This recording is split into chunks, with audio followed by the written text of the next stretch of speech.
പരസ്നേഹത്തെ സംബന്ധിച്ച അറിവിലൂടെ ജനങ്ങൾ നല്ലവരും പരിശുദ്ധരും ധീരരുമാകും.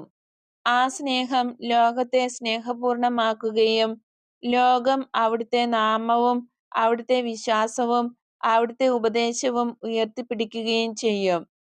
വിദ്വേഷം, പാപം, ജഡികമോഹം, മനസ്സിന്റെ തിന്മകൾ, സ്വർണം തുടങ്ങി എല്ലാറ്റിനും ഉപരിയായി ഇവ ഉയർത്തിപ്പിടിക്കും.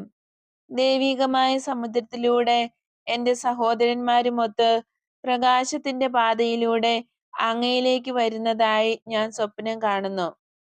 അങ്ങയുടെ അമ്മ അങ്ങയെ ഒരിക്കൽ താഴെ ഭൂമിയിലേക്ക് കൊണ്ടുവന്നതുപോലെ സ്നേഹിക്കാൻ മാത്രം അറിയാവുന്ന പ്രതിബന്ധങ്ങളെ അഭിമുഖീകരിക്കുമ്പോൾ സന്തോഷിക്കുന്ന, വളരെയേറെ ഭാരപ്പെടുന്ന, മുതിർന്നവരെ സന്തോഷിപ്പിക്കാൻ വേണ്ടി പാട്ട് പാടുന്ന, മുന്നോട്ടു പോകുന്ന, പുഞ്ചിരിച്ചുകൊണ്ട്